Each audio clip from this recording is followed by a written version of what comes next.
Coming up on Energy TV Investment Edition, soaring fuel prices and the effect on Canadian airlines. But it could be worse.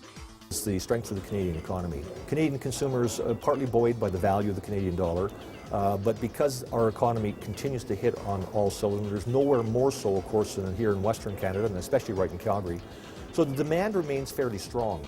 A history of uranium demand and why it's a hot commodity now.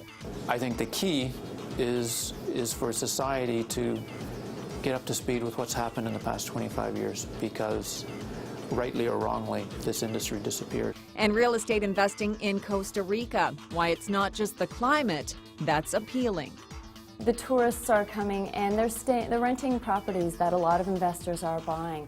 So that's what investors are looking for. They can get the appreciation and the income as well.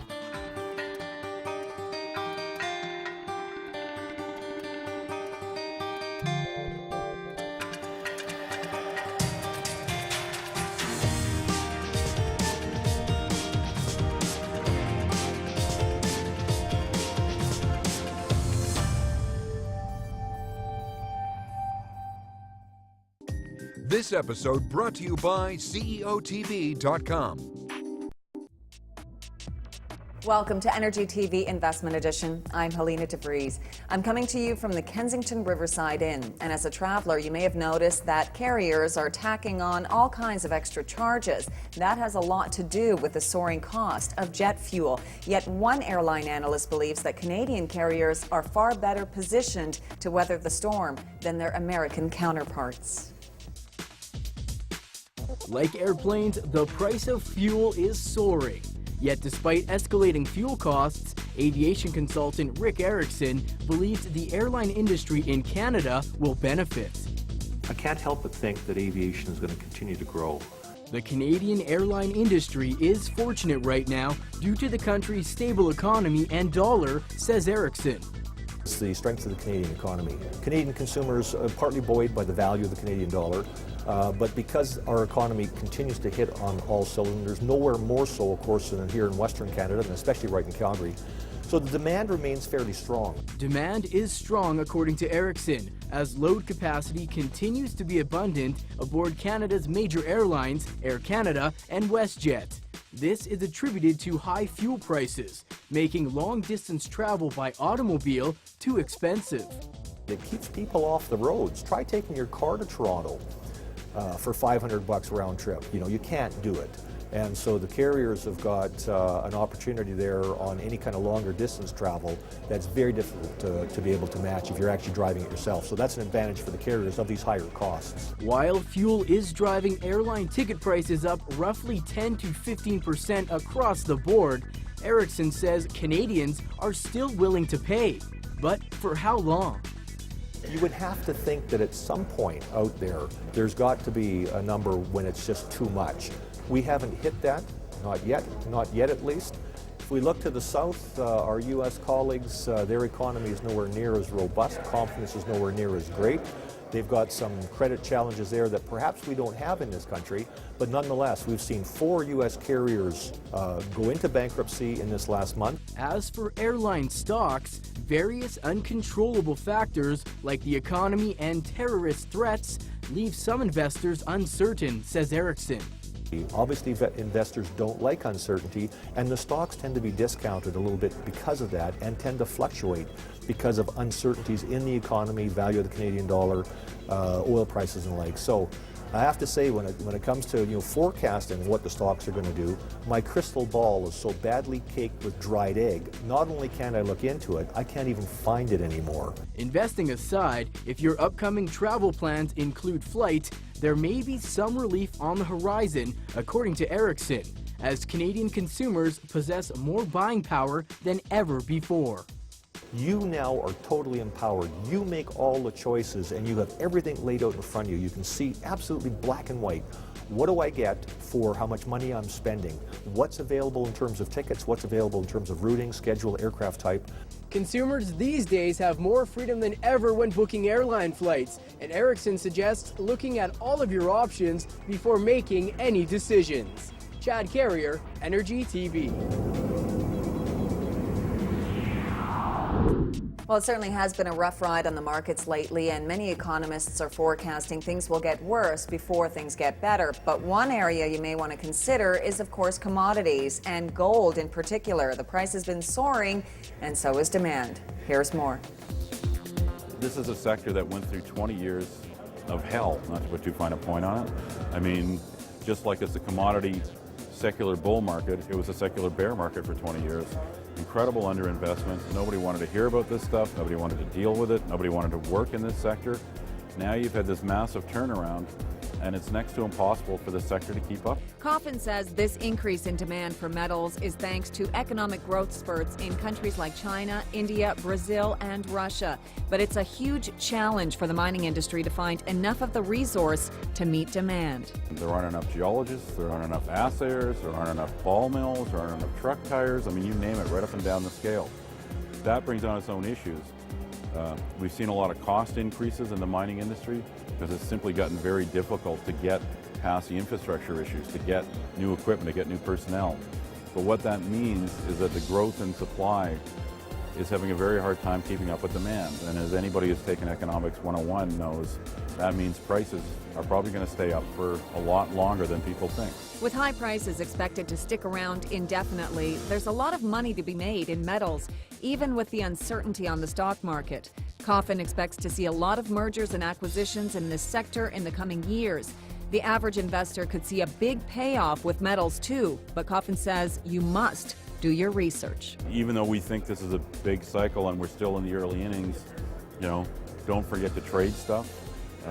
We don't think there's any such thing as widow and orphan stocks. I mean, they just don't exist anymore. All stocks are trading stocks. If you do trade the more speculative stuff, when the market gives you a gift horse, don't stare at its tonsils. Take some money off the table. You probably want to start in companies that are either in production or pre-production, close to it, where they're far enough along where they can really lay out the economics for you. Coffin says when researching companies, don't be afraid to give them a call before you put up your investment. This isn't a market where everybody's comfortable enough where you want to have a stock that doesn't talk to you. I mean, they need to be talking to you. They need to be putting out stuff. And never be afraid to phone the company up and ask them questions. I mean, that's what Dave and I do. Eric Coffin is co-editor of Hard Rock Analyst, a journal that indicates hot resource picks. Now, coming up after the break, there's a lot of speculation about oil hitting $200 US a barrel and what that means for the price of uranium. The industry really started all of a sudden in 1951 when the moratorium came off for uranium following the war. There was the birth of nuclear power, which was really the birth of the push for development in uranium. Stay with us. Unveiling tomorrow's technology today. Visit petroleumshow.com.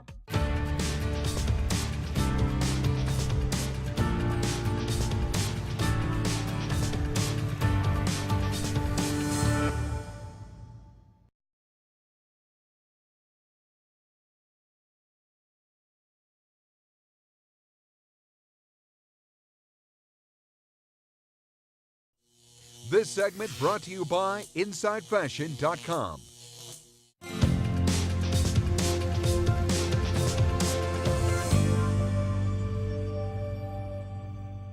Welcome back to Energy TV Investment Edition. I'm coming to you from Kensington Riverside Inn in downtown Calgary.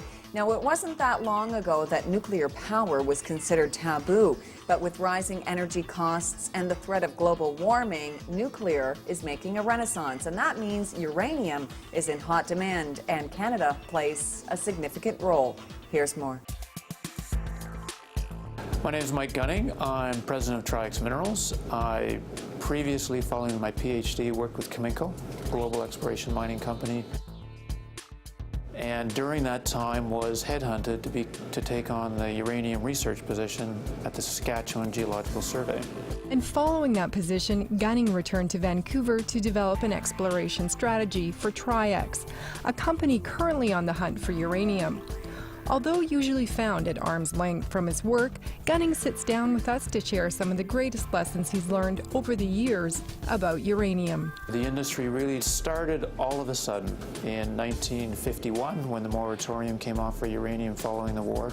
There was the birth of nuclear power, which was really the birth of the push for development in uranium. During the 60s and 70s, Gunning says the U.S. overproduced and stockpiled huge reserves of uranium, as they saw it strategically as a weapon and as a source of energy. But years later, this abundance would contribute to the downfall of the industry. The incident at 3 Mile Island and the much more severe incident at Chernobyl simply meant that in about the mid-1980s, the uranium exploration and mining world stopped. Full circle. The price of uranium stayed depressed between $7 and $15 because anytime the price of uranium would go up, utilities in the United States would lobby, inventories would be dumped onto the market, and the price would be depressed. Low metal prices meant there was almost no development for 25 years, as it would have cost a company more to extract the mineral from the ground than the potential profit they could have earned from it. That was until 2004. There were two incidents that were kind of an awakening for the world's nuclear power industry. One was a very famous mine in Saskatchewan called McArthur River, which produces on its own, a single mine, 20% of Western world supply. That mine flooded, and we did not know if that mine was going to reopen.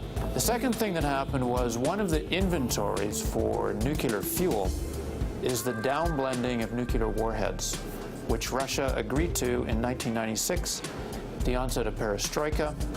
Russia wanted foreign currency. The United States wanted more nuclear fuel. They made an agreement, and Russia is providing the Western world with abundant nuclear fuel that is generated by dismantling and downblending nuclear warheads. In 2004-2005, Putin made it fairly clear that he was not going to renew this agreement. Gunning says the price for uranium shot up almost overnight as the Western world's utility companies realized they were in trouble, as their supplies weren't as stable as originally thought. The price of uranium has gone from $10 to $140 because the world woke up to the fact that the world's uranium mines only produce about 55% of what the world's reactors need.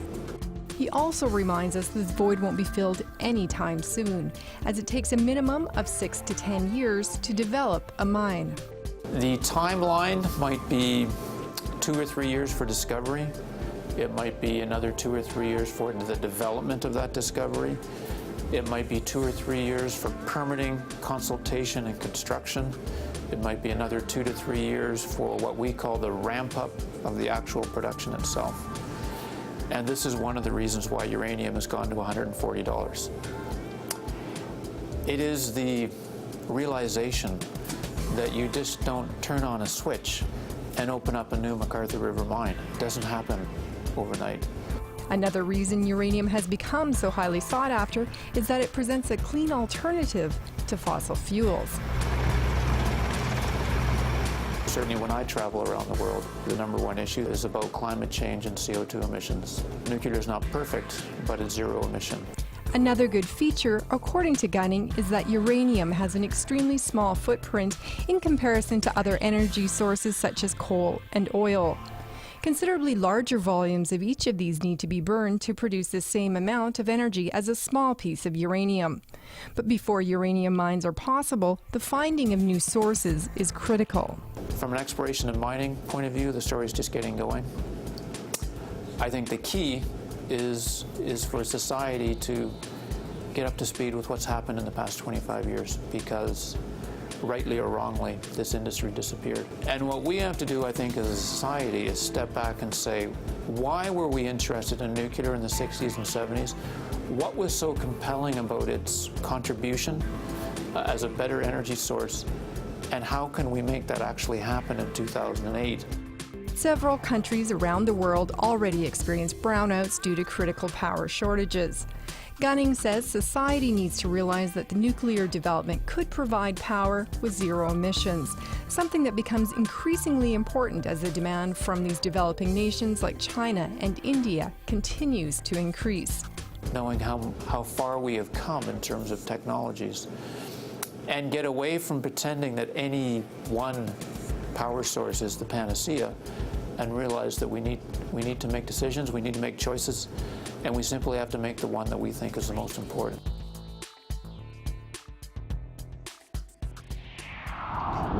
Now, China is beginning to rely heavily on imported uranium to fuel its nuclear power program. Now, perhaps you're looking for a hot deal in real estate. Maybe foreclosure is the way to go. Well, there are some things you need to know. So you take a risk that it may or may not comply, because even if the bank has a mortgage with the real property report in their files, they won't give it to you. As a foreclosure, it's as is, where is. We'll tell you more when we return.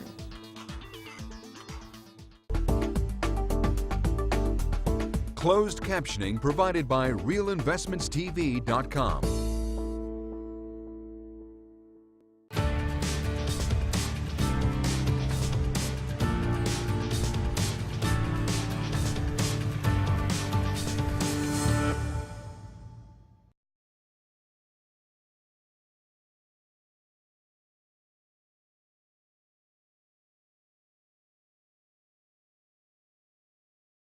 Energy TV's on site at the Global Petroleum Show, June 10th to 12th at Stampede Park.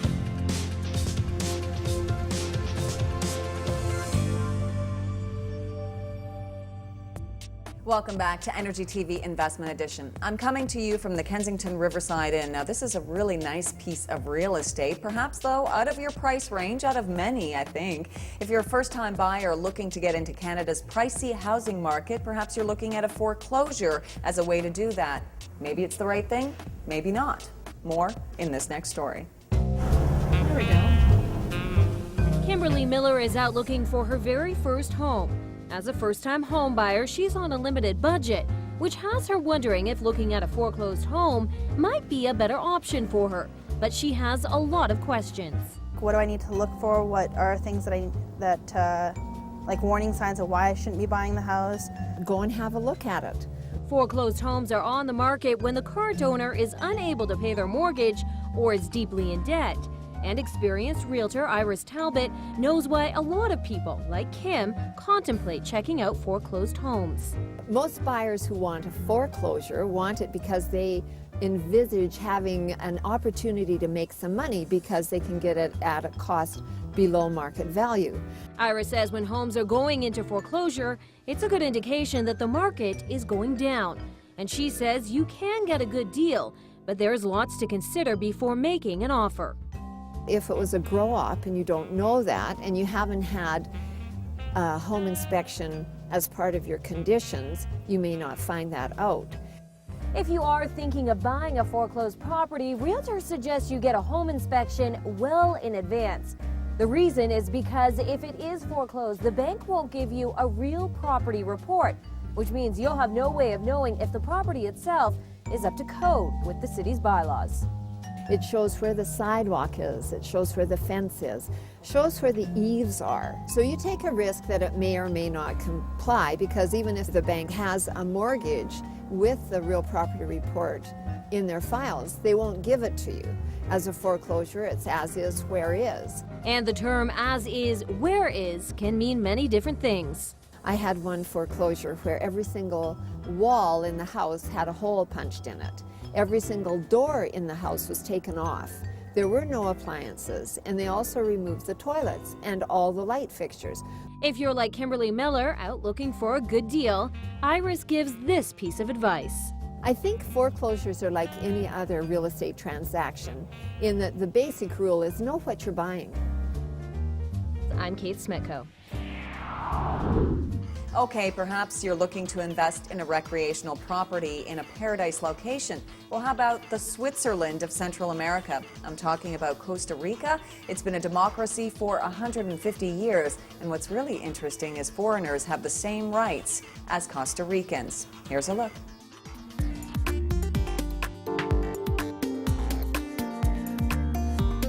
Real Recreation brought to you by Stone Set Equities. Integrity in every environment.